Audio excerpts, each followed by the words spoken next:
Rapid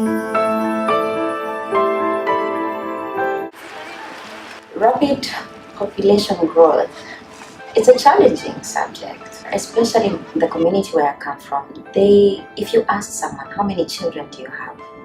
They will tell you children are not gods, they cannot be counted. And in our communities, having a son is very important. So if you have 9 daughters, then your husband is most likely going to marry another wife until he gets a son. If a woman says, I only want to have 3 children, the man will say, I am the one who decides. And the more kids we have, the more larger the families, the less the resources.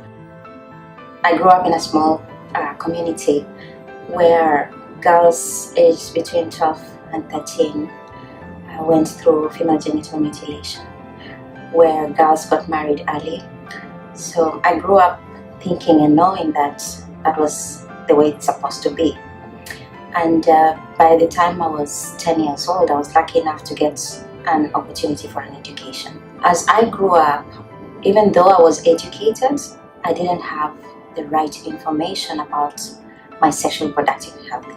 By the time I was 22, I had 2 kids, and I still had not heard about contraceptives.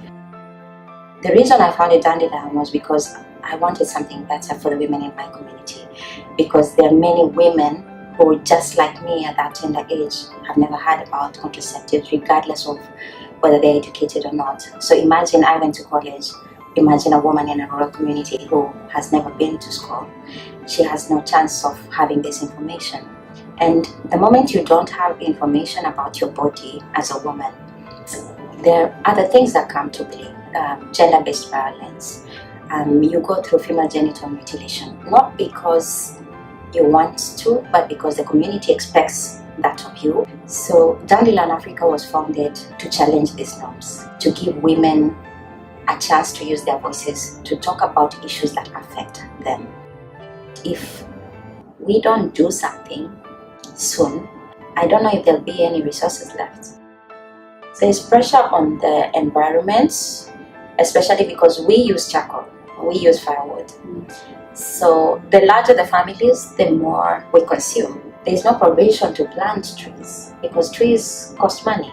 So if an average family, one parent probably earns maybe $2 at most a day, what will be the priority for that family? It will not be buying trees to plant. So what you're seeing in Kenya and in the recent statistics is Kenya is becoming a desert.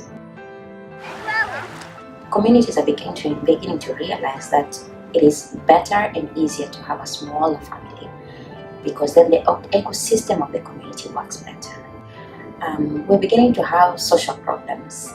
A lot of girls falling off school because the parent is saying, I can't educate you, I have these 3 sons, and then they're married off at a very early age.